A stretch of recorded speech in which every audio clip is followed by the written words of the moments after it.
message tonight is called Dreams of Change. Oh, amen. Dreams of Change. And the subtitle is Put in Action and Faith Toward Your Dreams. Wow. Put in action and faith towards your dream. And we're going to look at the story of Brother Joseph in Genesis.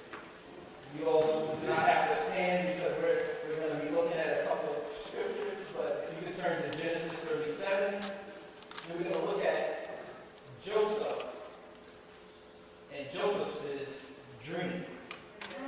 Amen. Amen. I know a lot of us are familiar with the story of Joseph, but I think tonight we need to dissect some things. Amen. I also want to give honor to my wife that prayed before. I came up here, amen, 9 years, since the 31st. Share that date but also with Pastor Charles and Pastor Ann. And the anniversary is December 31st also. Amen. How many years? 37 years, amen.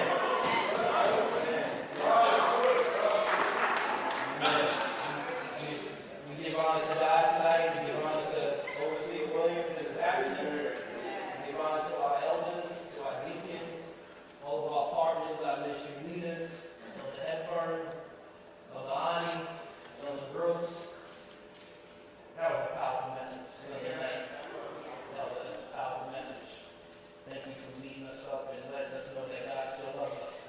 In our mess. Amen. Well, let's look at Genesis 37. And how about let's start with the second verse. And it says, this is the account of Jacob. Joseph, a young man of 17, was tending the flocks with his brothers, the sons of Bilhah and the sons of Zilpah, his father's wives. And he brought their father a bad report about him, that Israel loved Joseph more than any of his sons, because he had been born to him in his old age. And he made a richly ornamented robe for him. When his brothers saw that their father loved him more than any of them, they hated him and could not speak a kind word to him. Verse 5 says, Joseph had a dream, and when he told it to his brothers, they hated him all the more. He said to them, listen to this dream I had. We were binding sheaves of grain out in the field, and suddenly my sheaf rose and stood upright, while your sheaves gathered around mine and bowed down to it. His brothers said to him, do you intend to reign over us? Will you actually rule us? And they hated him all the more because of his dream and what he had said. Verse 9 says, then he had another dream, and he told it to his brothers. Listen, he said, I had another dream. And this time, the sun and moon and 11 stars were bowing down to me. When he told his father as well as his brothers, his father rebuked him and said, what is this dream you had? Will your mother and I and your brothers actually come and bow down to the ground before you? His brothers was jealous of him, but his father kept the matter in mind. Joseph had a dream. Amen. God gave Joseph a dream. Yeah. Joseph told his brothers and his father about the dream. But what did they say? Oh, I don't know about that. What you're saying to me is crazy. I know you have a dream, but what bed were you sleeping in last night? When did you wake up and who told you that dream?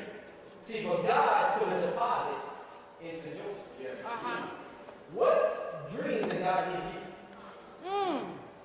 Think about that. What dream did God deposit into you?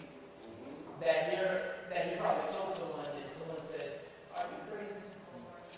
No, you're not going to do this. No, you're not going to do that.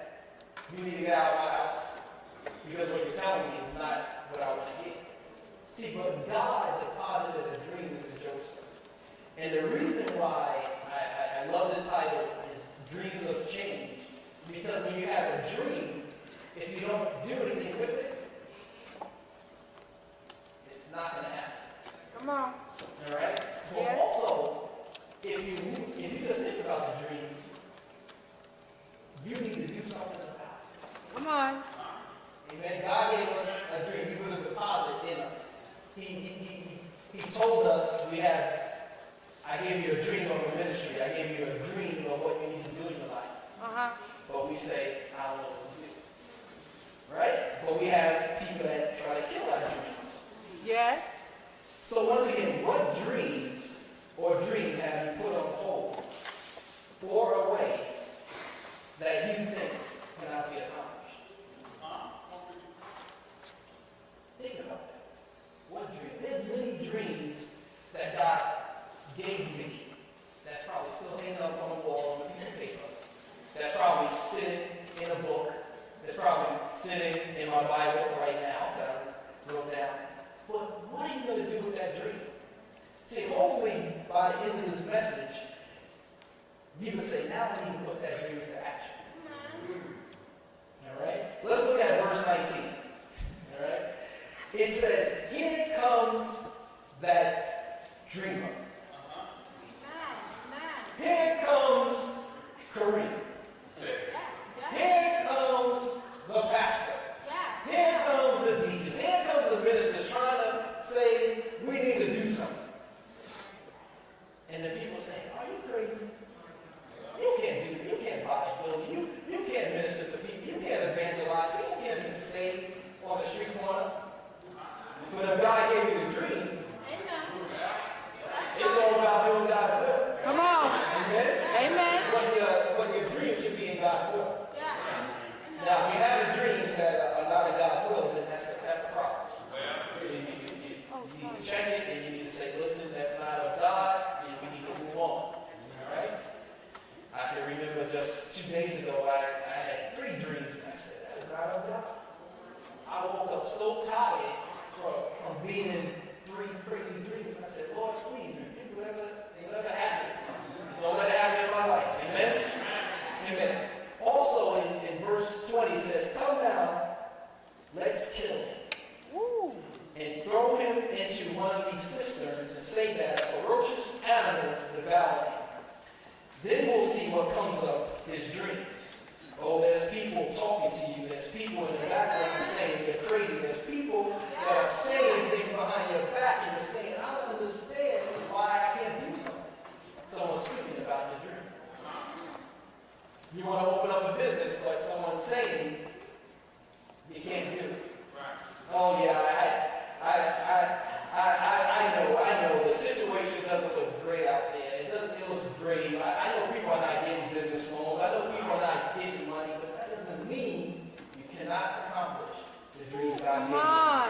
Amen. But let's look at this. They threw him into a hole, into a pit.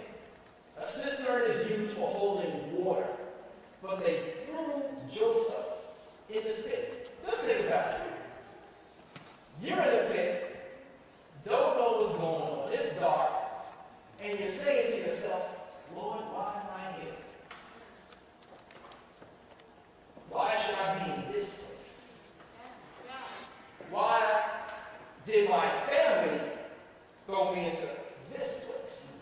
His brothers threw him into the pit, and then they went back and told his father, listen, he's dead. I don't know what happened to him. Right? People say that about you. I don't know what happened to that person. They used to come to church.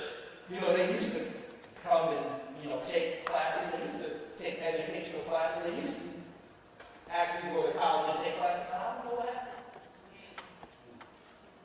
I don't know what happened. But guess what? God is still in the mess. Amen. He's still there. He's still there beside us. Also, we need help. In verse 21, it says, when Reuben heard this, he tried to rescue him from their hands. Let's not take his life, he said. Don't shed any blood. Throw him into the cistern here in the desert, but don't lay a hand on him. See now, even though you might be going through, God's going to put somebody in place that's going to say, listen,